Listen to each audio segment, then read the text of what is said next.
आइए कहानी एक्सप्रेस के साथ एक सफर पर, जहां हर स्टेशन पर मिलेगा आपको एक ऐसा अनुभव जो आपके दिल को छू जाएगा। आपके लिए है यह सफर। आप तैयार हैं? तो चलिए, यह सफर शुरू होती है।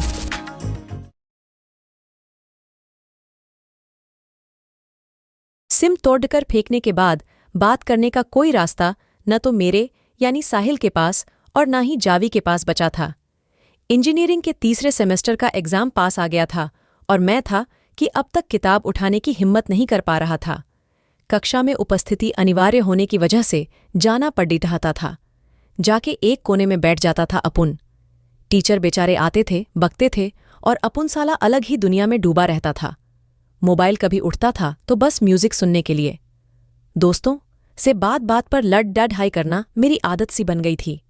जिस दिन कमीनों के साथ पहली बार शराब पी थी, पहली बार जावी के लिए दिल में छुपा हर भड़ास निकाल के रख दिया था उन कमीनों के सामने। ये अलग बात है कि अगले दिन से जावी नाम से ही मेरा मजाक उड़ाने लगे थे साले। अब तो हाथ की सिगरेट ही मेरी प्रेमिका बन गई थी। कम से कम मेरे होठों से तो लगी रहती थी। खैर, इसी स्वाग में परीक्षा दे दी गई और मेरी चेतना तब जागी जब मैं सारे सब्जेक्ट में फेल हो चुका था। कॉलेज से वार्निंग लेटर जारी हो चुका था। अभिभावक के साथ मुझे कॉलेज में रिपोर्ट करनी थी। घर किस मुंह से जाएं, यही बात परेशान कर रही थी कि मेरे शराबी दिमाग ने एक तरकीब खोजी। अपने एक विश्वासपात्र मित्र को सेट किया और अपनी बिगद्दी शक्ल लेकर घर चला गया। दोस्त घर वालों को समझाने में सफल रहा कि परीक्षा के दौरान ही मेरी तबीयत बहुत ज्यादा बिगड़ गई थी। हम लोगों ने आप लोगों को नहीं बताया कि शायद ठीक हो जाए। पापा ने थोड़ी नाराजगी के बाद कॉलेज जाने के लिए तैयार हो गए। अगली बार फिर से अपने जूनियर बैच के साथ क्लास अटेंड करना मुझे बिल्कुल भी अच्छा नहीं लगता था। अतः अब मैं क्लास भी बहुत कम ही जाता था। इस बार भी परिणाम वही हुआ जो पता था, सारे विषयों में फेल। कॉलेज और हॉस्टल दोनों से निकाल दिया गया। आज पिछले 1 साल में पहला दिन था जब मैं शराब को हाथ नहीं लगाया था और जिंदगी का पहला दिन था जब मैं खूब रोया था। कोई नहीं था मेरे पास मेरे आंसू पोंछने के लिए। आज मुझे सारी बातें याद आ रही थीं। कैसे पापा ने बचपन से ही मेरे अंदर इंजीनियर बनने का सपना भरा था। इंजीनियरिंग की कोचिंग से लेकर फीस तक कैसे अपने पेट काट काट कर पैसे बचाए थे। कैसे नामी इंजीनियरिंग कॉलेज में प्रवेश मिलने पर माता का जगराता करवाया था। सब कुछ तो डिडिश दिया था मैं। माँ से तो बच भी सकता था, लेकिन पापा से? ऐसी शक्ल लेकर इस घर में आया क्यों तू? निकल जा मेरे घर से नालायक। घर में घुसते ही पापा का गुस्सा 7वें आसमान पर था। बेटे जा, अपने कमरे में जा। माँ ने धीरे से मुझसे बोला। मैं मम्मी पापा दोनों के पैर पकड़ कर माफी मांगना चाहता था, लेकिन हिम्मत नहीं कर पाया। आज 15 दिन हो गए थे मुझे घर आए हुए, लेकिन पापा ने सामने से मुझसे बात तक नहीं की थी, और नहीं तो जहां मैं होता वहां आते भी नहीं। माँ तो बिना मनाए भी मान गई थी, क्योंकि वो माँ है। इस 15 दिन में पापा को कभी हंसते हुए नहीं देखा था मैंने, बल्कि मम्मी पर चिल्लाते हुए जरूर कई बार देख लिया था, जो आज से पहले ऐसा कभी होता नहीं था घर में। पापा मम्मी से कहते कि अपने लाडले का भी नरेगा जॉब कार्ड बनवा दो। नालायक, अब गड्ढे खोदने लायक ही तो बचा है। रोज रोज घर के ऐसे माहौल से मैं तंग आ गया था। मैं अब इस घर से निकलना चाहता था, लेकिन जाएं तो जाएं कहाँ। मैं इसी उदेद्दबुन में जी रहा था कि पड़ी ढोस का ही रमेश दिल्ली से घर आया हुआ था। मेरे घर आया तो घर पर मम्मी पापा दोनों नहीं थे। मुझसे बात हुई और मैंने उससे उसके साथ कंपनी में काम करने का निवेदन किया। पहले तो वो सकुचाया कि कहाँ मैं एक बहुत बड़े इंजीनियरिंग का छात्र एक छोटी सी कंपनी में नौकरी के लिए कह रहा हूं। मैंने उसे समझाया कि देख, अभी कॉलेज की छुट्टियां चल रही हैं और मुझे पैसों की ज्यादा जरूरत है। छुट्टियों भर पैसे कमाकर मैं वापस आ जाऊंगा। तब जाके उसे संतोष हुआ। मैंने दिल्ली जाकर कमाने की बात घर पर जाने वाले दिन बताई और निकल गया जिंदगी की एक नई दिशा की ओर। घर के ऐशो आराम में जीने वाला साहिल आज एक फैक्ट्री में शिफ्ट की मामूली सी नौकरी करने लगा था। जिंदगी का कोई और पड़ढाव होता तो शायद वह कभी टिक नहीं पाता ऐसे हालात में, लेकिन घर की बात याद करके मन को मना लेता।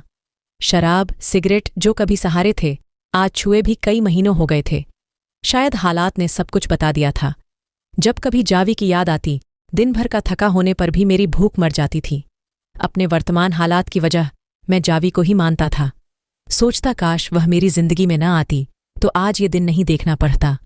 जब कभी कंपनी में डॉट खा लेता या मेरे साथ कुछ गलत होता तो बस यही जी करता कि काश आज मेरे पास जावी का नंबर होता तो फोन करके खूब खरी खोटी सुनाता। कभी कभी खुश होता तो ये भी सोचता कि साली पता नहीं कैसी होगी क्या कर रही होगी, लेकिन जैसे ही मुझे अपने वर्तमान की याद आती फिर मन गुस्से में भर जाता। सच कहूं तो दोस्तों, जिंदगी को मैं किसी तरह काट रहा था। कभी कभी सोचता भाग जाए, लेकिन समय ने तो कुछ और ही लिख रखा था। रोज की तरह आज दिन ड्यूटी के लिए घर से निकला था मैं।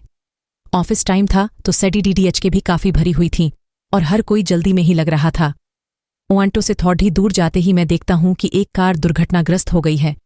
लोग उस गाड़ी के पास अपनी गाड़ी स्लो करते और जैसे ही उनकी पैनी नजर ये जान जाती कि गाड़ी बिजली के खंभे से टकराई है, वे गाड़ी अपनी आगे बढ़ा देते।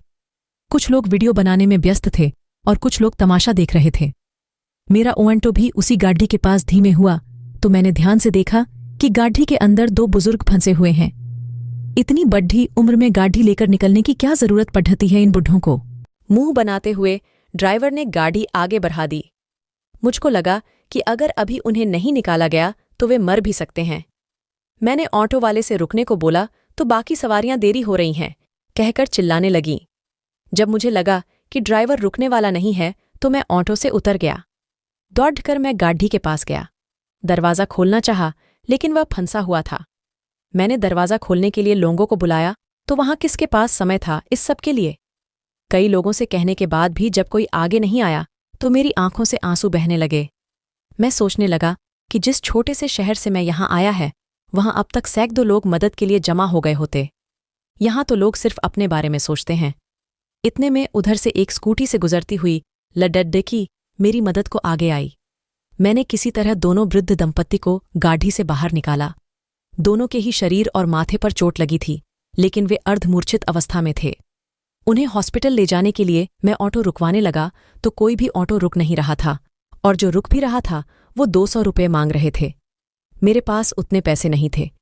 मैं फिर निराश हो ही रहा था कि उसी लड़की ने ऑटो वाले को 200 रुपये देते हुए तुरंत ही हॉस्पिटल ले जाने को बोली। जब तक मैं धन्यवाद बोल पाता वह चली गई थी। किसी तरह दोनों को संभालते हुए जब मैं हॉस्पिटल पहुंचा तो हॉस्पिटल वाले एडमिट करने से पहले ही एडवांस जमा करने की बात करने लगे। अब मेरा दिमाग फिर चकराने लगा। वे लोग कम से कम 10,000 जमा करने को बोल रहे थे।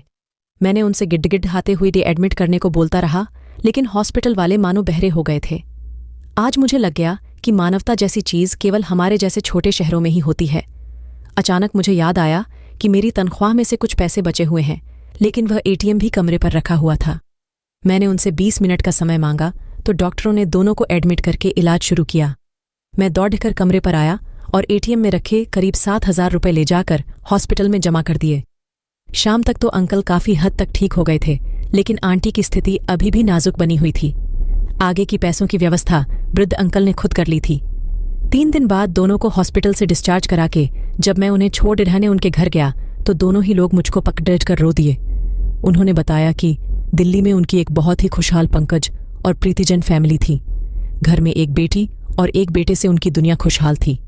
उनका अच्छा खासा मैन पावर सप्लाई का बिजनेस था।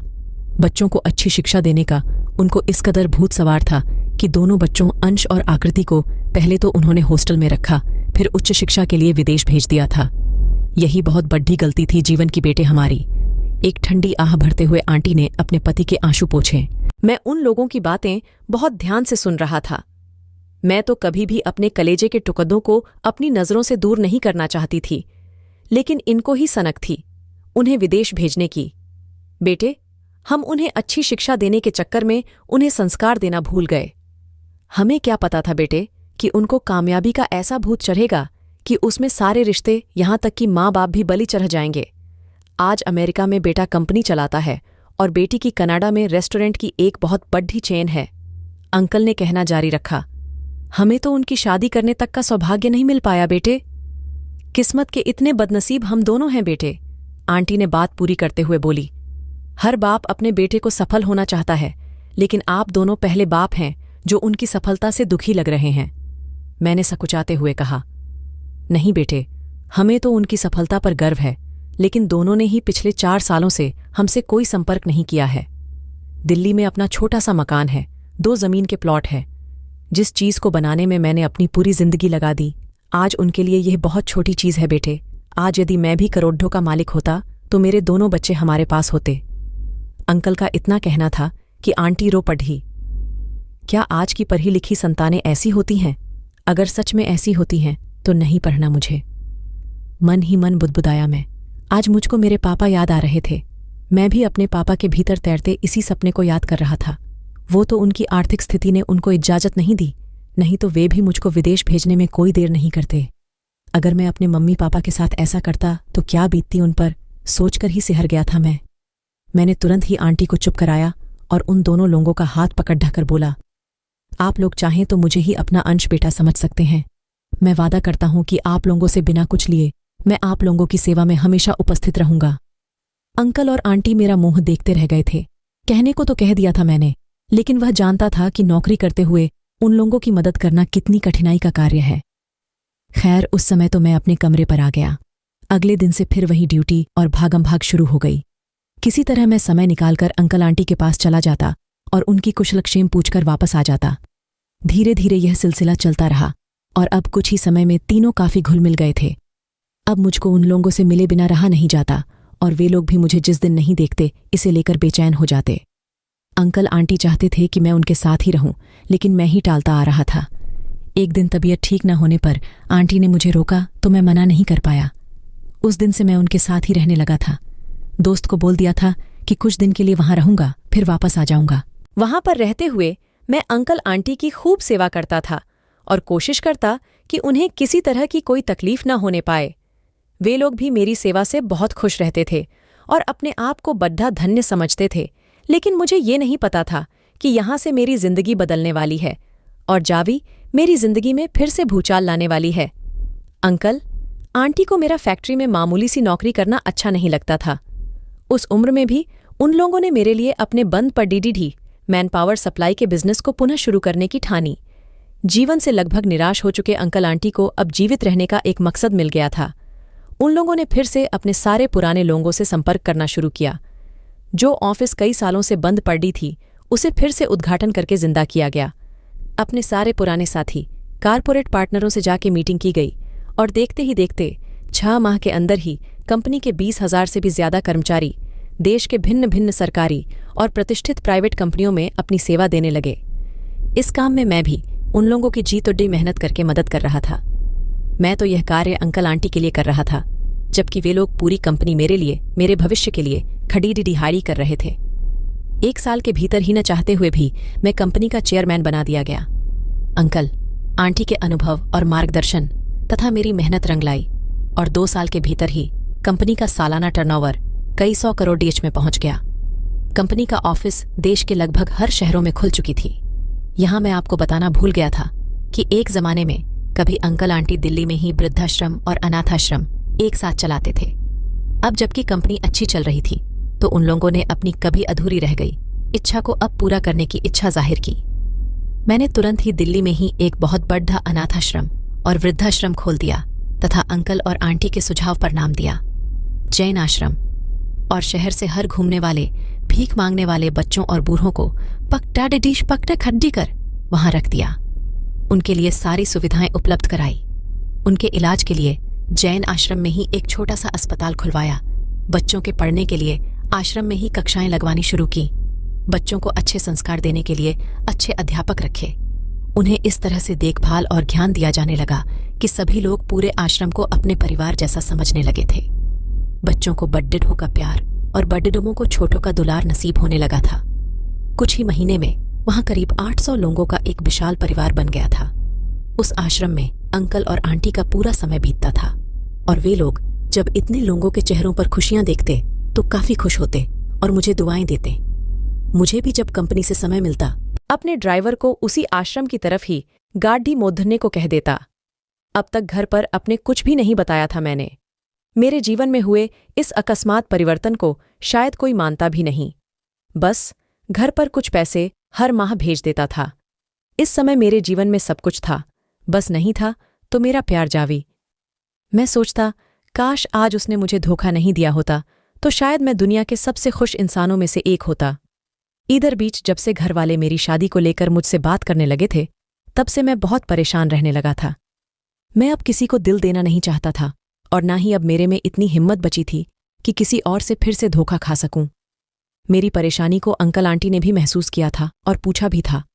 मैं उन लोगों से झूठ नहीं बोल पाया और सब कुछ सच सच बता दिया था कि मैं क्यों अपने पहले प्यार में मिली चोट की वजह से शादी नहीं करना चाहता।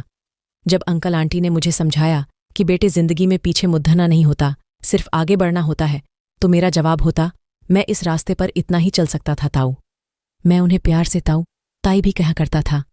जब भी वे लोग मुझको परेशान देखते समझ जाते कि मामला जावी ही है। दुखी भी होते, लेकिन वे लोग भी क्या कर सकते थे। जावी के बारे में ज्यादा बात करने पर मैं इतना परेशान हो जाता कि वहां से उठकर चला जाता था और फिर मेरे रात के खाना खाने की उम्मीद कम ही रह जाती। अंकल आंटी मन मसोस कर रह जाते बेचारे।